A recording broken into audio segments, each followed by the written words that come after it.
What is beauty? What is courage?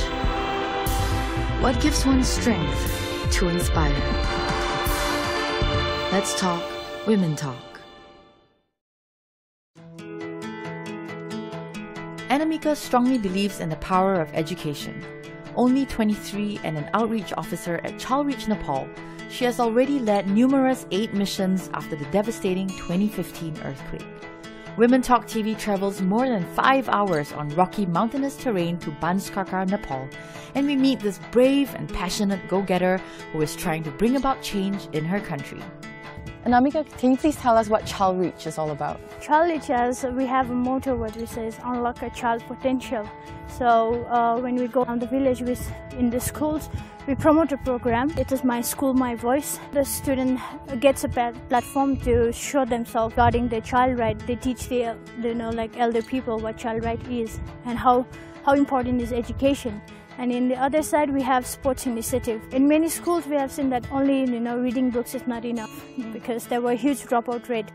At first, I came as an intern. I did for 9 months, and I was the longest intern to be in Childreach Nepal. Then after that, like Dr. Chering offered me a job of outreach officer. So yes. It's a great honor for me to have a colleague like her who is able to take the lead and able to take an initiative. Not only taking a lead, but also taking a new initiative and working with the local community, blending with them, organizing, and bringing them together to make something happen in the community.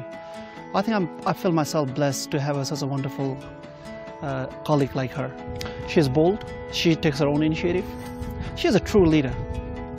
And once she was taking a lead like Pakistani doctors, Nepal Army, police, and our own volunteers, and able to take the lead at places where nobody had been there before. And besides that, she is a very kind and big-hearted lady. And she's simply amazing. So, tell us about what happened when the earthquake struck and how you were brought to this area. I felt like, it was like, when I was in Kathmandu, like the Kathmandu people were not much affected. The relief food was really fastly supplied in Kathmandu, but it was really late in the rural area. They were all expecting from government, but the government was not there as well. So yeah, all the help they got from were the organizations. So they were it was really happy. In some point it was really happy, relief. At some point it was really sad as well. At first we all were cut off, like there were no network, there were no lights. And after, I guess after 3 days, we all got into a restaurant. It was for the volunteers. So even till then I was intern. So even I said like I would like to go to Melamchi as well. So yeah, we had 22 volunteers. We all came down to Melamchi. And when I saw the first state of Melamchi, I was really scared. I was like, oh, even I shouldn't have come here. Like it was so scary. We didn't have a proper tent to stay on it. So it was really challenging. But you led a lot of the missions into the village. Tell us about how that happened. At first, I took around 6 volunteers along with me, and we just went around for the survey. And from the second time, there were more volunteers. I had to lead. But there were no problem, leading the volunteers. They were all friendly. They were all good. So yeah, we all smiled. We all, cracked a joke all around the village, and it was pretty cool. We got a chance to get in a helicopter and go to the olive village as well. How do you end up leading this mission? It's not kind of like leading. I was not only the leader. For me, the whole volunteers were a leader for themselves. It was not me who giving the direction. Okay, let's go there. They were like, no, let's go somewhere else. The more affected area. And they were like, we were like in hand-to-hand process, like. Oh, that's wonderful. Or maybe we should kind of walk down and have a look. Yeah, sure. Cool. So Anamika, this is the original school building. Yeah. So when you first came to the village, to this area, what did you see here?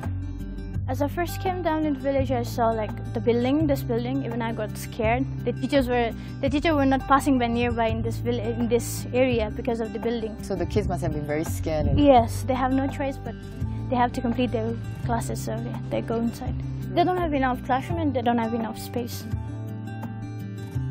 This is the temporary learning center. Yes, this is the temporary learning center. So this is where the students are currently Oh my goodness. studying. It's very hot inside. Even we can't sit in daytime inside. It's pretty hard for them to, just go in and study. Yeah, for sure. There's not even a proper place for the whiteboard. So we're standing on this plot of land now. Yes. What's happening behind us? The structure's been it's a classroom. So there will be one structure, as you can see here. Yeah. These two are the area for one structure, and they will divide into 2 classrooms. And why is it personally so important for you to get these up as soon as possible? For me, it's it's for getting children back to school. The way they used to study before, I need that type of energy again back to school. To come to school, finish the education for the better future. It's important for me. I want to see them growing. Because there are so many problems during earthquake, for trafficking. So that's why I want to see them come back to school and tell their parents how education is important for them, as well as for the family. But you're obviously very motivated to get them back into school. Yeah. Why do you think you have this passion for the children? As I lived in Kathmandu, I used to see the students they've got everything they needed. When I came back, the first visit was in the other area of Hellembu. It was really hard to look at it. They didn't have the proper toilet. They didn't have the proper stationaries. In some area, there are problems with teachers as well. They can't afford to bring those teachers here. So I was thinking it's kind of passion to me bring back those things in rural areas. What is it that you want to achieve in your life? I would be a kind of a village development. I would like to see the village, As you can see now, there are parts of people living around in the village, and I want to see them as a whole. My hopes and dreams to get a better Nepal, better education, better policies. So Anamika, what is empowerment to you? I would like to give those empowerment credit to Childreach. I got to show my talent, I got to show my passion, I got to show my motivation. And how do you hope to empower the people in Nepal? I need to show them what am I and what kind of work we can do. Let's be together and let's do it together. So I want to show those people okay, come, let us not just me, not just an organization, but let's develop the village as a whole. I'm not a very good speaker, but yes, I would like to show them by doing, expressing my work to them so that they get motivated and do this. Fantastic. Well, thank you so much, Anamika. Thank you so much. It is very inspiring to see such a young woman, stepping forward, stepping out of her comfort zone and really doing so much and having so much courage, for her people. And I'm really sure that you're going to achieve amazing things for your people. Thank you so much. Thank you. A bold young woman with a big heart, Anamika has made it her goal to unite her country as a family and bring equality to all. She has shown us that her youth has never deterred her from doing what is best for others and continues to inspire a change for her people.